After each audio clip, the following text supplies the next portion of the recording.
Pensez-vous vraiment qu'une crème peut vous faire paraître plus jeune ou en tout cas ralentir votre vieillissement? Eh bien sans doute, à en juger par les ventes des crèmes dites anti-âge qui sont plutôt assez hautes. Mais la promesse faite par le produit se vérifie-t-elle? Peut-être pas. Eh bien deux sœurs, pharmaciennes, enseignantes-chercheurs à Nantes, retracent dans un livre d'histoire l'histoire des cosmétiques et ce qu'ils contiennent. Céline Couteau, co-auteure, est avec nous. On en parlera avec elle dans un instant. Mais d'abord, le reportage de Stéphanie Pagrimaud et Luc Prisset.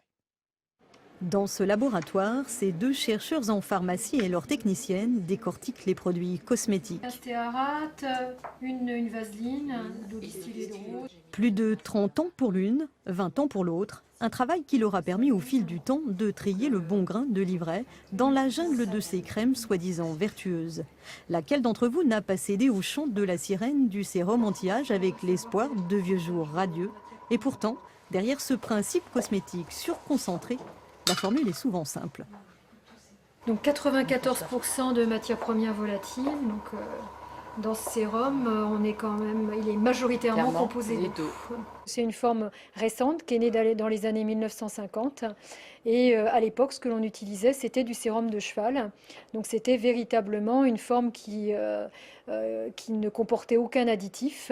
Donc on pouvait dire qu'à l'époque, c'était réellement un cosmétique concentré. C'est plus le cas de nos jours. Depuis l'Antiquité, la préoccupation de l'homme, ou plutôt de la femme, diront certains, est bien de plaire aux autres. Des recettes anciennes qui trouvent encore aujourd'hui des applications dans des formules sophistiquées, mais pas toujours efficaces. Dans le domaine de l'hygiène, tout savon, tout gel douche, tout shampoing est efficace.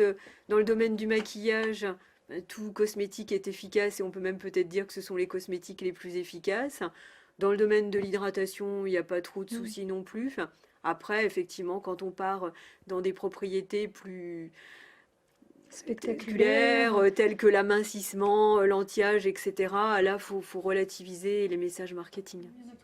Pas facile d'y voir clair, comme Laurence et Céline. Car derrière ces élixirs de beauté, c'est bien de chimie dont il s'agit, une chimie qui, pour l'heure, ne fait pas encore de miracle.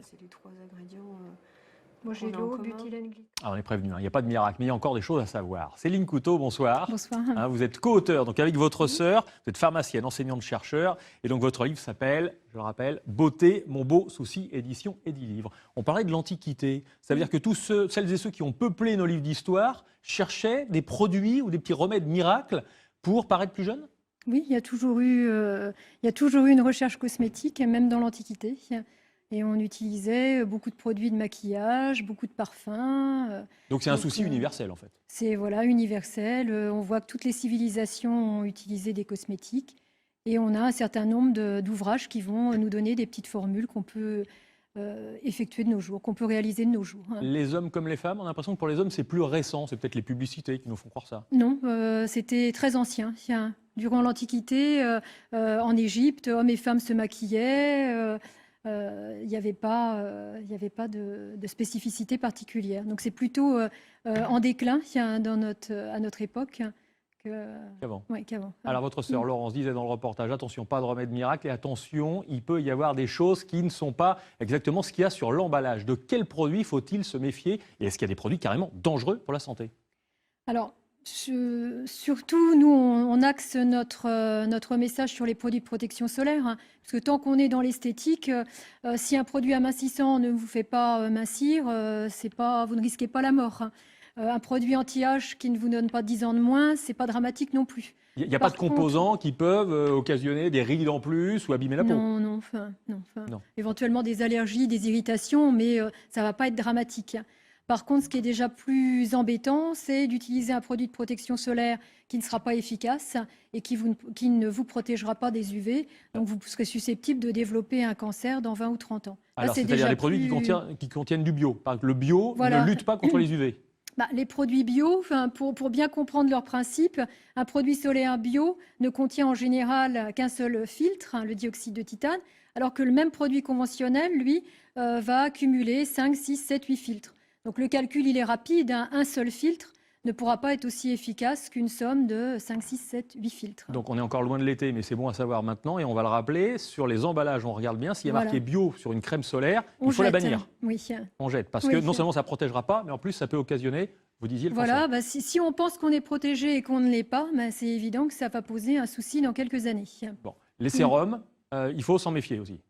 Les sérums, il faut s'en méfier, on va dire, c'est de l'eau quasiment, hein, donc c'est pas forcément dangereux. Après, on va pas forcément non plus rajeunir comme on pouvait le supposer. En fait, vous êtes en train de nous dire que les produits, ça fait du bien à l'esprit, oui. mais ça agit pas tellement sur les ridules au coin des yeux. Non. Ça, on a voulu bien montrer parce que dans l'esprit des gens et puis souvent des esthéticiennes, on vous vend les sérums en disant attention, c'est des cosmétiques surconcentrés. Donc quelque chose qui est surconcentré en eau. Oui. C'était le côté. Ça reste de l'eau. Conclusion, le temps a toujours le dernier mot. Oui. Très bien. Merci beaucoup. Et je rappelle le titre de votre livre, Beauté, mon beau souci.